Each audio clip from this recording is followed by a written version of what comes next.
এখন ঠাই আৰু সেই ঠাইখনত ঠাণ্ডা দিনত 83 দিনৰ বাবে সূৰ্যৰ পোহৰ নপৰে হয় আপুনি ঠিকই শুনিছে কিন্তু আচৰিত কথাটো এইটোৱে যে সেই ঠাইখনত সূৰ্যৰ পোহৰ পেলাবৰ বাবে অৰ্থাৎ সেই 83 দিন সূৰ্যৰ পোহৰ পেলাবৰ বাবে বিশেষ কিছুমান ধৰণৰ দাপোন বা মিৰৰৰ সহায় লোৱা হয় আৰু তাৰ সহায়ত সূৰ্যৰ পোহৰ ৰিফ্লেক্ট কৰাই সেই ঠাইত পোহৰ পেলোৱা হয় দ্যাটছ ৰিয়েলি অ্যামেজিং ৰাইট এজোপা গছ আৰু সেই গছজোপাৰ নাম হৈছে বিয়েলবেৰো ডি কাজোৰজো হয় আপুনি ঠিকই শুনিছে স্ক্ৰিনত দেখা গছজোপাৰ নাম হৈছে বিয়েলবেৰো ডি কাজোৰজো কিন্তু এই গছজোপা কিয় বিখ্যাত আপুনি জানেনে এই গছজোপা পৃথিৱীৰ ভিতৰতে এবিধ আচৰিত ধৰণৰ গছ কিন্তু কিয় আপুনি জানেনে ওয়েল এনেকুৱা কিছুমান ইন্টাৰেষ্টিং ফ্যাক্ট লৈ পুনৰ আহিছোঁ আপোনালোকৰ ওচৰলৈ মই আছোঁ আপোনালোকৰ সৈতে ৰিটিক আৰু ৰেণ্ডম ফ্যাক্ট সিৰিজৰ এপিসোড নম্বৰ 5 লৈ আপোনালোক সকলোকে পুনৰ স্বাগতম জনাইছোঁ গতিকে আহক আজি আমাৰ এই ভিডিঅ'টো আৰম্ভ কৰোঁ ফ্যাক্ট নম্বৰ 1 এবিধ মথ আৰু এই মথটোৰ নাম হৈছে এটলাছ মথ বা ইয়াক আপুনি এটলাছ বাটাৰফ্লাই বুলিও ক'ব পাৰে কিন্তু আচৰিত কথাটো এইটোৱে যে সেই মথটো অৰ্থাৎ সেই বাটাৰফ্লাইটো যদি আপুনি চাই তেনেহ'লে তাৰ পাখিত অৰ্থাৎ তাৰ পাখিৰ যোনটো ষ্ট্ৰাকচাৰ সেইটো এডাল সাপৰ দৰে হয় আপুনি নিশ্চয় দেখিছে যে এডাল সম্পূৰ্ণ সাপৰ মুখৰ দৰে তাৰ পাখিৰ গঠন আৰু সেয়েহে যিকোনো ধৰণৰ পোক-পতংগ বা যিকোনো প্ৰাণী এটাক যেতিয়া খাবলৈ আহে তেতিয়া সি ভয় কৰে that's really amazing right fact number 2 পৃথিৱীৰ ভিতৰত আটাইতকৈ ঘন জনবসতিপূৰ্ণ চিটিখনৰ নাম অৰ্থাৎ চহৰখনৰ নাম আপুনি বাৰু জানেনে সেই চহৰখনৰ নাম হৈছে হংকঙৰ কোলন ৱাল্ড চিটি আৰু সেই চিটিখন পৃথিৱীৰ ভিতৰতে আটাইতকৈ বেছি জনবসতিপূৰ্ণ চিটি আৰু সেই চিটিখনৰ জনসংখ্যাৰ ঘনত্ব অৰ্থাৎ পপুলেশ্যন ডেন্সিটি হৈছে 20 লাখ পাৰ কিলোমিটাৰ স্কয়াৰ অৰ্থাৎ প্ৰতি বৰ্গ কিলোমিটাৰত 20 লাখ জন মানুহ থাকে that's really amazing right fact number 3 এটা মেকুৰী আৰু সেই মেকুৰীটোৰ নাম হৈছে অলি আৰু কিন্তু সেই মেকুৰীটো কিয় ইমান বিখ্যাত আৰু সেই মেকুৰীটো এটা সময়ত ইণ্টাৰনেটত সেনসেশন হৈ গৈছিল কিন্তু তাৰ ৰহস্য কি যদি মই আপোনালোকক কওঁ আপোনালোকৰ খুব ভাল লাগিব কিয়নো সেই অলি কেটটোৱে লণ্ডনৰ এখন ছুপাৰমাৰ্কেটত সদায় গৈ এটা শেলফৰ ওপৰত ৰখি পেলাই মানুহবিলাকক চাই থাকে ঠিক এনেদৰে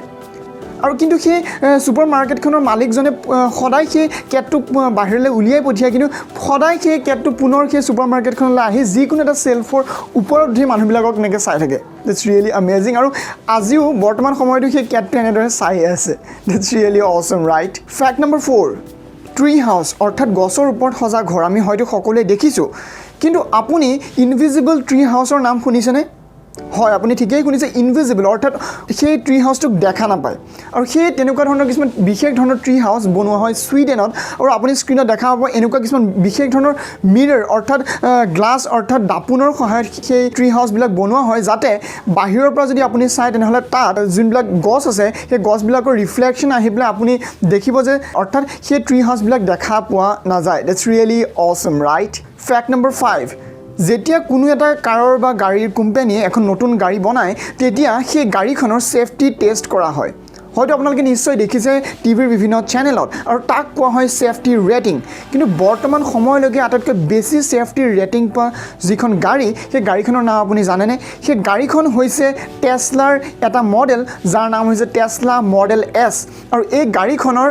আটাইতকৈ বেছি সেফটি ৰেটিং বৰ্তমান সময়লৈকে কিন্তু তাৰ ৰিজন আপুনি জানেনে ৰিজনটো এইটোৱে যে সেই গাড়ীখনৰ ওপৰত যদি আপুনি 4খন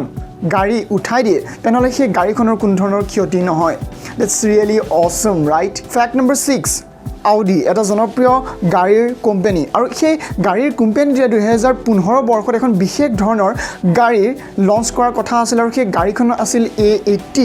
আৰু সেই গাড়ীখন 2015 বৰ্ষৰ 1 এপ্ৰিলৰ দিনাখন লঞ্চ হোৱাৰ কথা আছিল আৰু তাৰ বাবে এটা এড দিছিল আৰু সেই এডটোত দেখুওৱা হৈছিল যে সেই গাড়ীখনৰ ভিতৰত এটা বিল্ট ইন ৰাইচ কুকাৰ আছে হয় আপুনি ঠিকই শুনিছে এটা ৰাইচ কুকাৰ বিল্ট ইন আছে অৰ্থাৎ ভিতৰতে আপুনি ভাত বনাব পাৰিব কিন্তু যেতিয়া মানুহে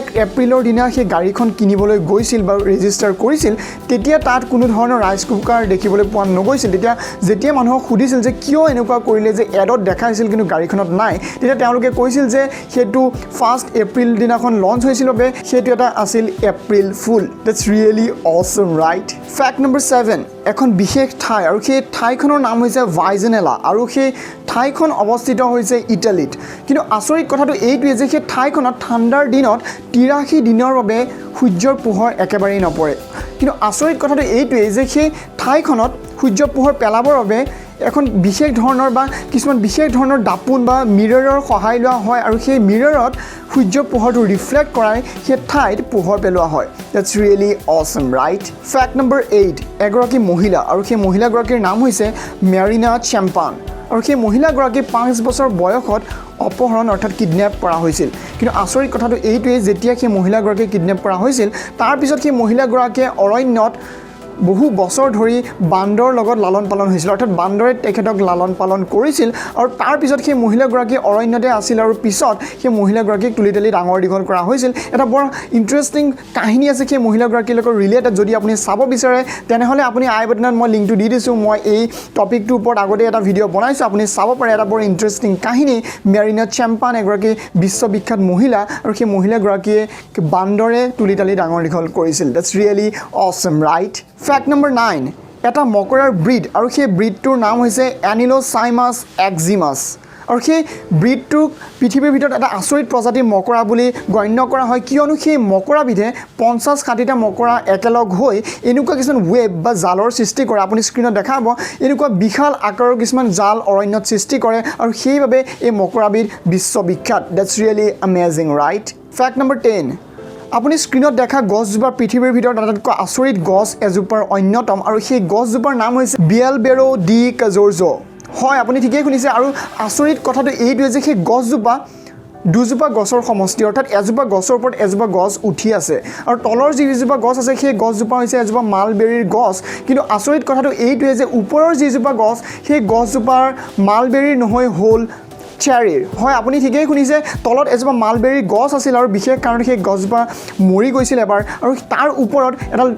চেৰিৰ গছ অট'মেটিকেলি বা আপুনি ওপৰত গজি উঠিছিল আৰু সেইবাবে এই গছজোপা পৃথিৱীৰ ভিতৰত এটা অন্যতম পৰ্যটনস্থলী আৰু বিভিন্ন দেশৰ পৰ্যটক এই গছজোপা চাবলৈ আহে that's really awesome right well আজিৰ ভিডিঅ'টো মই ইমানতে সামৰণি মাৰিছোঁ যদি ভিডিঅ'টো ভাল লাগে তেনেহ'লে নিশ্চয় এটা লাইক কৰিব আৰু যদি আপুনি এনেকুৱা ধৰণৰ ইণ্টাৰেষ্টিং ফেক্ট শ্বেয়াৰ কৰিব বিচাৰে তেনেহ'লে আপুনি মোক মেইল কৰিব পাৰে letsknowinassamese@gmail.com আপুনি মোক মেইল কৰিব পাৰে অথবা আপুনি তলৰ কমেণ্ট বক্সত গৈও মোক কমেণ্ট কৰিব পাৰে মই আপোনাৰ কমেণ্টটো পিক কৰিম আৰু নেক্সট ভিডিঅ'ত মই আপোনাৰ কমেণ্টটো নিশ্চয় শ্বেয়াৰ কৰিম গতিকে আজিৰ ভিডিঅ'টো মই ইমানতে সামৰণি মাৰিছোঁ নমস্কাৰ